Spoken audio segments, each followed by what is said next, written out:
It's scary. It is so scary. What is going on with the job market?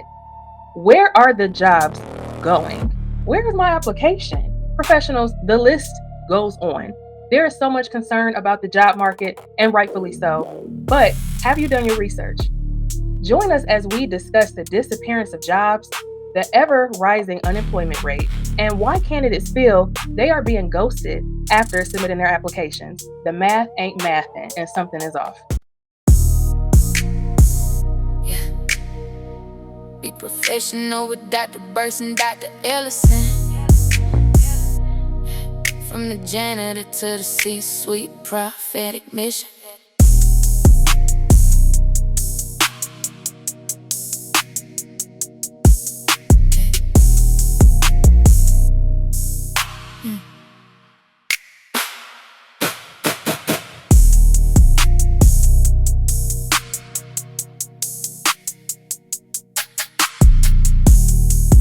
Something is off.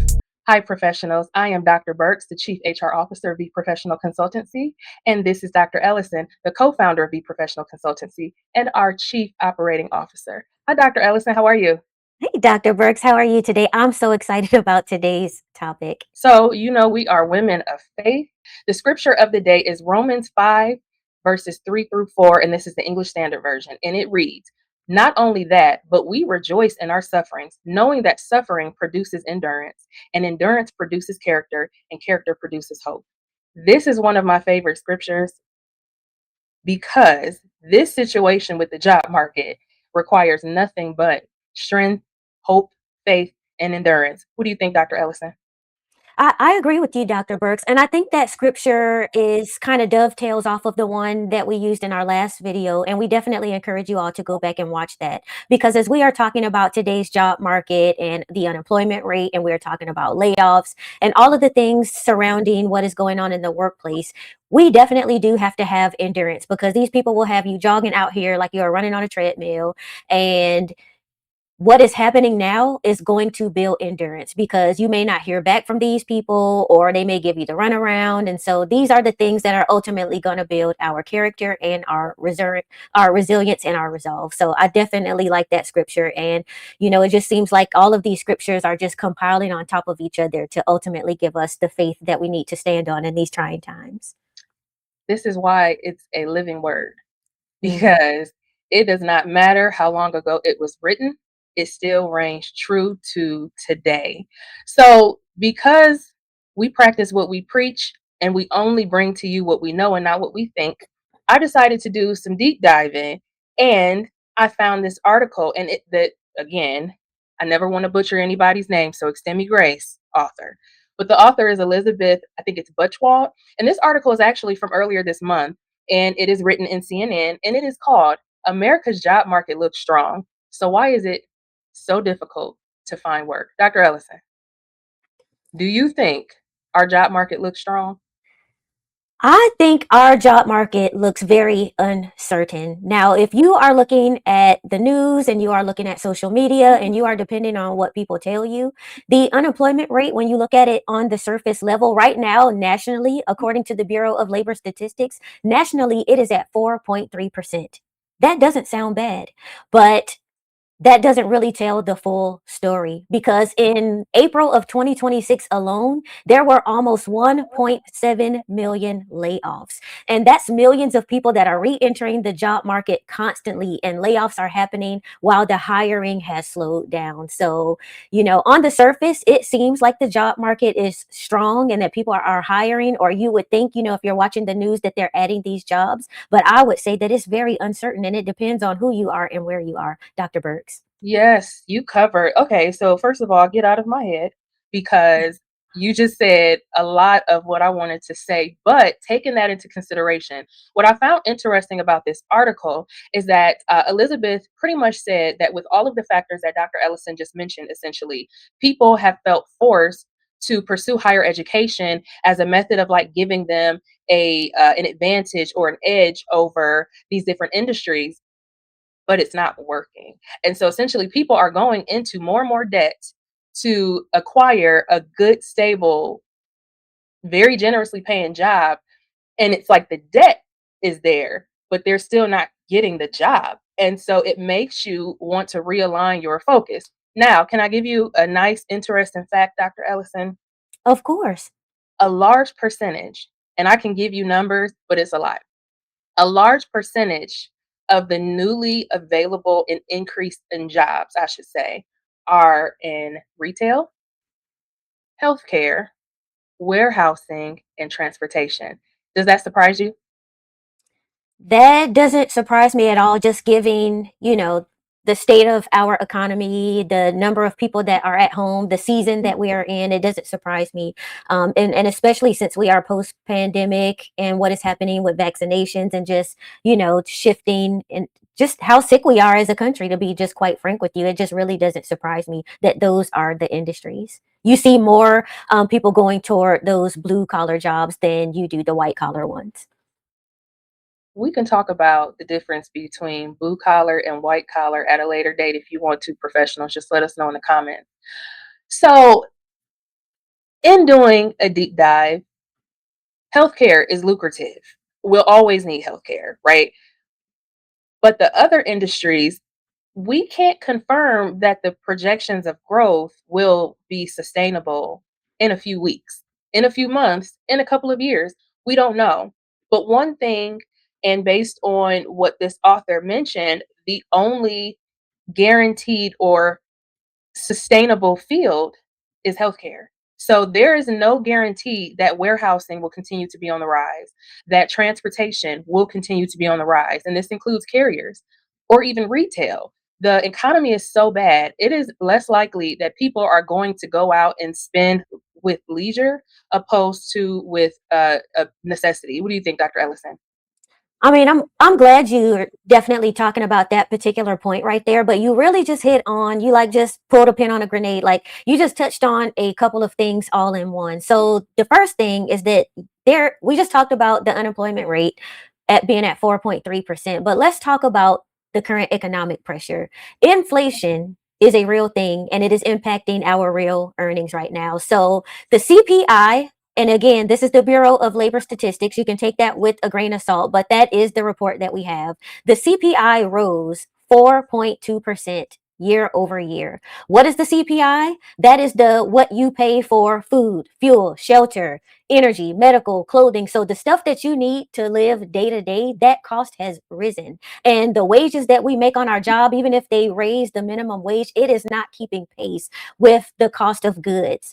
Let me translate that. So even if you do get a job, it doesn't feel like you are making progress. So let us address the economic part of that too. So if it feels like when you go to the grocery store, you spend $100 and you got $20 worth of stuff, that's what it feels like today. And so it doesn't feel like when you work, it feels like you need two, three, four jobs and then plus a side hustle.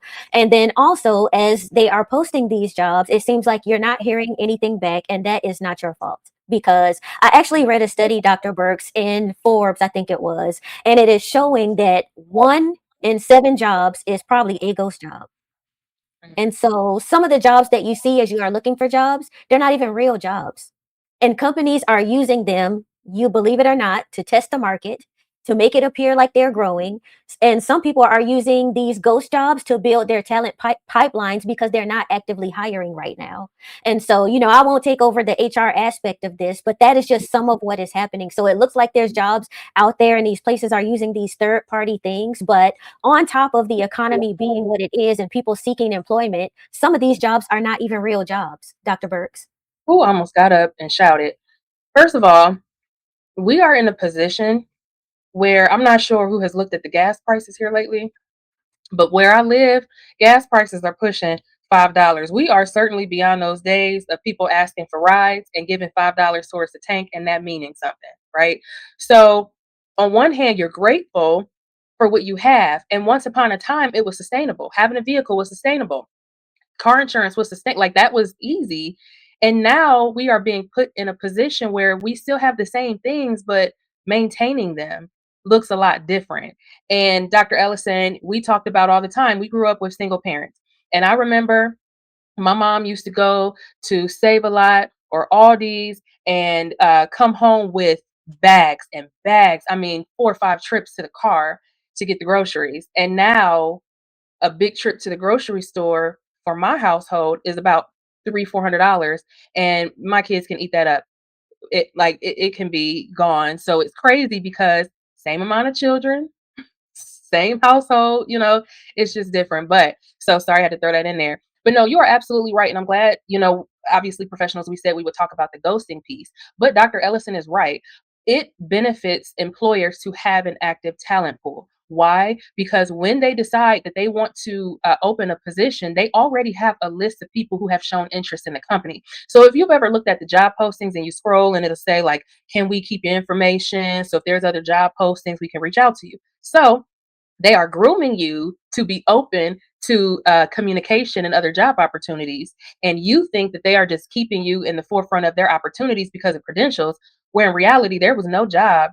Like, you see the job disappear. I cannot tell you, Dr. Ellison, how many times, even in my previous job search, how it will be a job and it's like posted 26 days ago. And it's like, well, I'm looking every day. I don't remember this job. Or I'll get what is it, like a recommended job. And then I go click on it and it says the job is closed. That happens so often. But if you don't know any better, you would know the game. And see, this is why I would be professional. We try our best to help you. We don't do this in vain. But Dr. Ellison, no, you hit on HR, but when you write, you write. What else you Yeah. got? And I did want to, highlight that because you see what is happening, you feel what is happening, and you hear people talking about artificial intelligence. We have talked about artificial intelligence, but we also want to just keep it real, and we want to keep it a book. We want to keep it 100. That is the elephant in the room. And research is already starting to show that while some roles are increasing, how we talked about white collar jobs, blue collar jobs, we already know that AI is reducing the demand in some of those jobs. And especially those repetitive and those entry level jobs are really at high risk. And there is a lot of nuance there. So this is why that scripture that Dr. Burks talked about at the beginning is so important. This is where that endurance is going to need to come into play, because there is a lot of nuance. It depends on what industry you're in, what the demand is, and what they need. And I don't know how young or how old you are. I don't even want to make a guess, but I am a little bit older. And I was around in the late 90s, the early 2000s, when they had that huge .com bubble. I don't know if you guys remember that, but I'm old enough to have been around when the internet was in its infancy.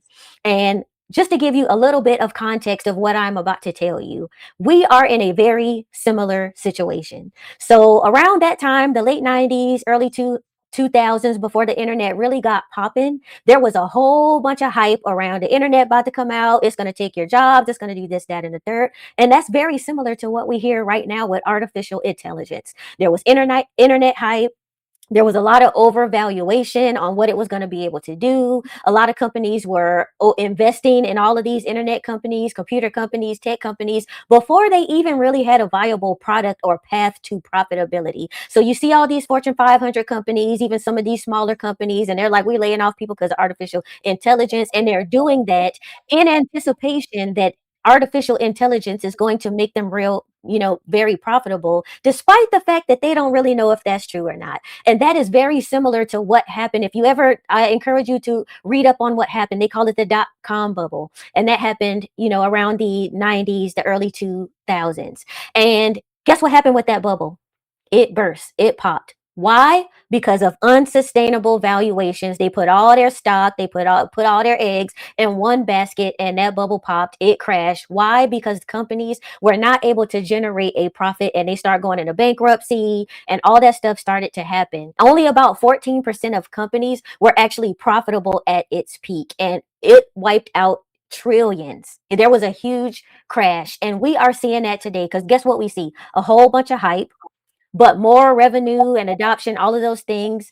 And we don't know what is really going to happen. But if it is anything like the .com, what happened was the internet is awesome. It's wonderful.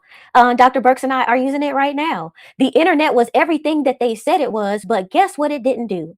Replace human beings. You still needed people that needed education, college degrees. You still needed people that were highly skilled, that could do a number of different things. You still needed people that had character, integrity, all of the skills that we talked to you about. So just because artificial intelligence is coming out and they're telling you that they're going to lay all these people off, a lot of the economists are forecasting something very similar to the .com bubble, Dr. Burks. And Dr. Ellison, if I can add, another layer, everybody's solution is an industry change. And for some people, that does, you know, produce a more ideal outcome. So I'm not going to say it doesn't work, but what you have to do, and which is why we say read and research, and let's not use social media as our only source of content and information, because it's up to someone else's interpretation as well. But when you do these career changes, a lot of people are going from one oversaturated industry to another oversaturated industry, and they're investing time, resources, and financials into moving from one current oversaturated industry to another, like HR, unfortunately, and then they're still not seeing the fruit of the labor. And so one may think like they made a mistake, they may take it personal, but in reality you are just fighting against things that you cannot control, and that's a reality that you just have to accept. And I think the conversation around AI is always going to be taboo because people are impacted by it differently. People utilize it differently. Someone who works in IT may have a phenomenal experience with AI because they know how to use it, whereas somebody who is in a clinical setting who does not, utilize AI as frequently as others may not see the purpose. And so then I feel, and don't get me going on a tangent, Dr. Ellison, I'm sorry, but I think that will always be a challenge for people to really understand how it can be leveraged without being intimidated that it's taken over.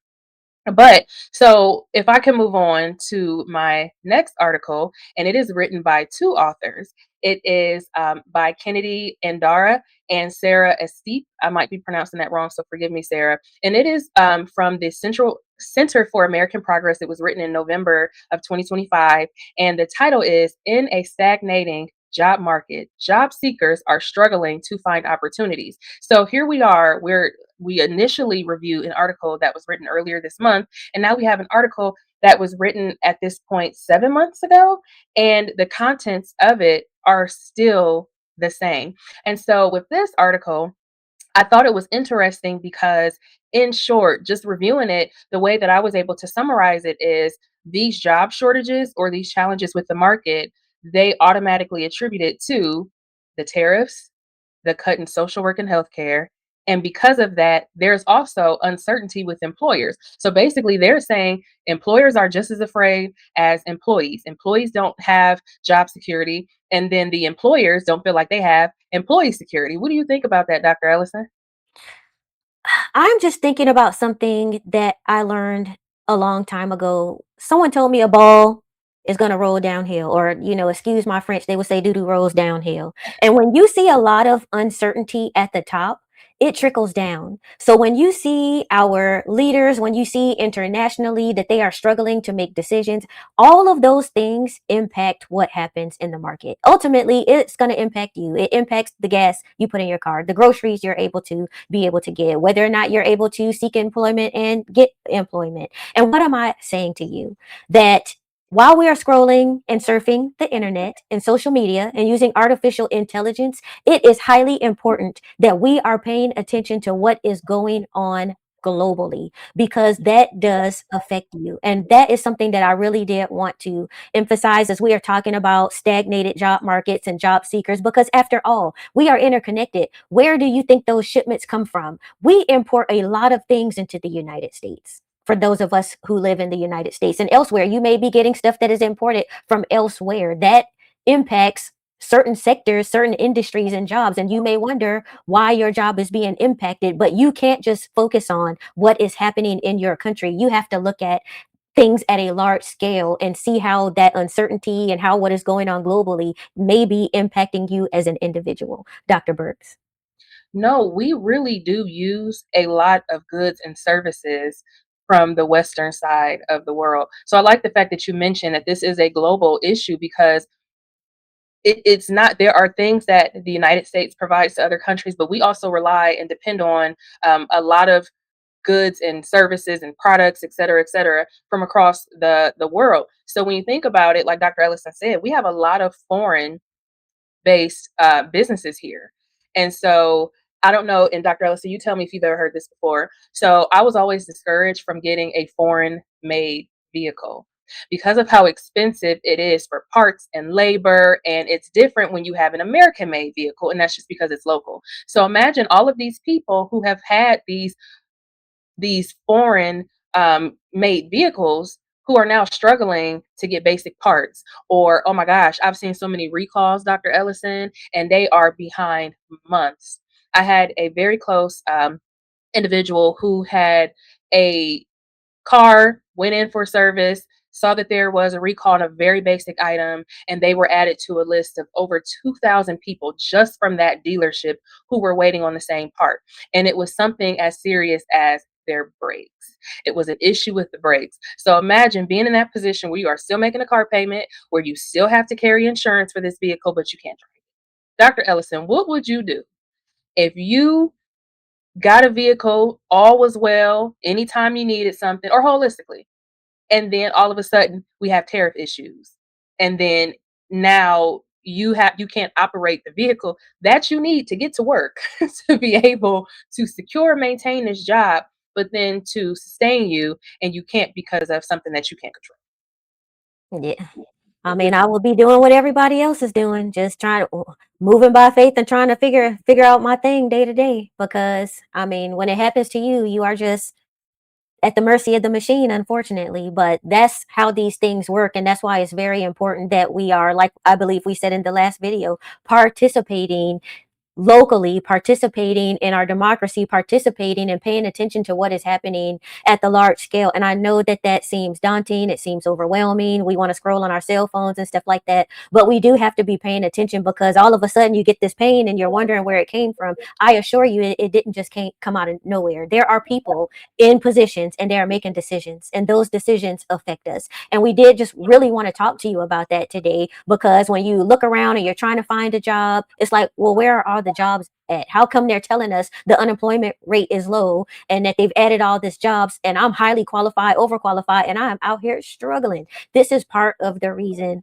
why. And I will tell you that this is the season, and every season is the season that we need to be moving with purpose, because faith is going to matter, your resiliency is going to matter, but more importantly, having a strategy, especially during times like this, is going to matter. But it's important, as Dr. Burks and I are informing you of the tactics and the little tricks and the things that they are doing to make it seem like there are jobs there when there may not be. So just do not lose hope and don't lose faith, because there are some things that you can do. And I'm not sure if you have some actionable steps, Dr. Burks, but all hope is not lost.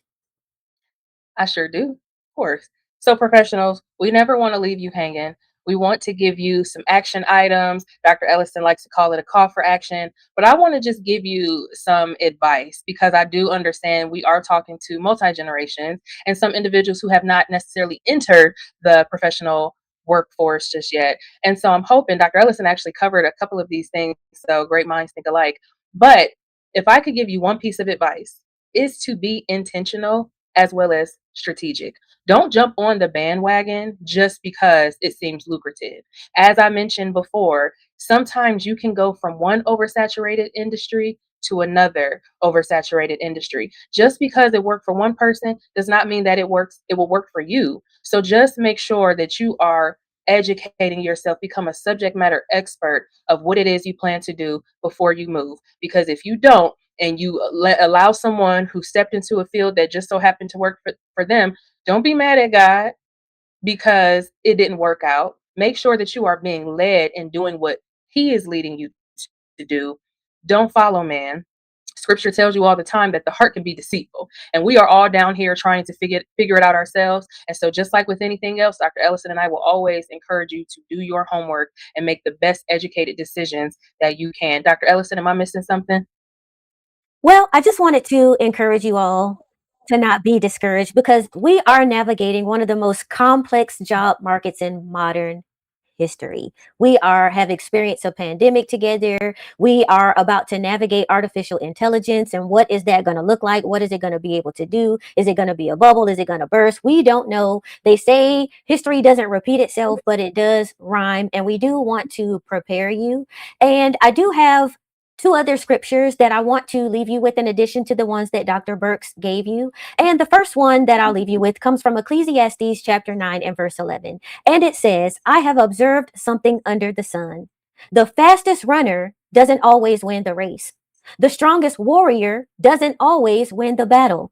The wise sometimes go hungry, and the skillful are not necessarily wealthy. And those who are educated, they don't always lead successful lives. It is all decided by chance, by being in the right place at the right time. And First Chronicles chapter 25 and verse 7 reads, "They and their families were all trained in making music before the Lord. And each of them, 288 in all, was an accomplished musician." And to summarize that for you, do not waste any opportunities, because the race is not going to be won by the person that has a doctorate's degree or a master's degree or the person who thinks they got the most skill. This is about us having a strategy. And as I read to you from Chronicles, even in the Old Testament, even in biblical times, it said that their families were trained, that they were accomplished. So this is not a new thing that we are doing here. This is something that is wisdom, old age wisdom, and focus on real opportunities. If you are out in the market, if you are looking for something else to do to supplement your income, look for real opportunities. Actually get off the computer, do some job search on the computer, but actually go outside and seek real opportunities. And like Dr. Burks told you, check those posting dates. Look at the ones that are under 72 hours. Look for real hiring signals. Be aware of the scams and the scams, as I like to call them, to make sure that you're not being scammed. Actually go to the real website, see if they have a link that says careers and things like that, and learn how to collaborate with artificial intelligence and not fear it. We should be working with it and using it. After all, we're going to leverage technology. It used to be the internet, now it's AI, and we're going to learn how to use it. And then network like your life depends on it, because it does. And stay grounded. Don't tie your identity to something that you thought was supposed to work and it don't work. Just stay grounded and keep these scriptures on you, write them with you. Remember, come back to this video just as a refresher, and let us know how else we can help you navigate this complex workforce economy. And that is what I wanted to leave them with, Dr. Burks. Okay. Well, she hit on a few of my things per usual. So I will just leave you with this. Be the best salesperson for yourself. You are your subject matter expert. And so when you engage these people, engage them like no one else can do what you do. And so there is no competition, because what you have is purpose that God gave you to use. And so you go in there with complete confidence. Don't let people who walk around with 2 legs and 2 feet like you intimidate you. Please don't, professionals. And that's another conversation we can have for a later date.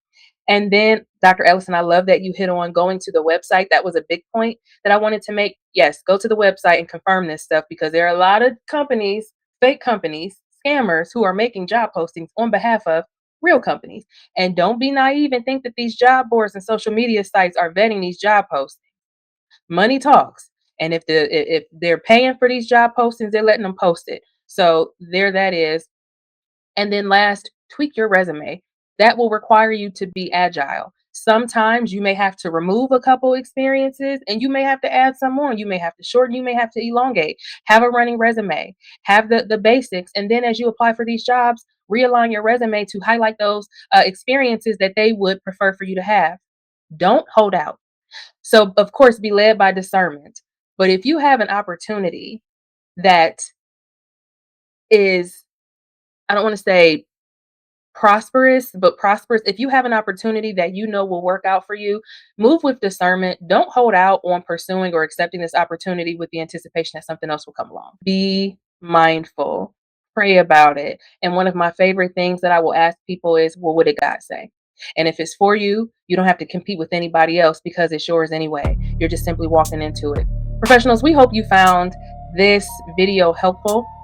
We are so honored that you are taking time to watch this. And again, we hope that you find value and that you can share this with others, that they may find value as well. We absolutely appreciate you guys. If you have any prayer requests, feel free to leave it in the comments. Talk to us, because we most certainly talk back. And in all things, do them through Christ, because He strengthens us. And be professional.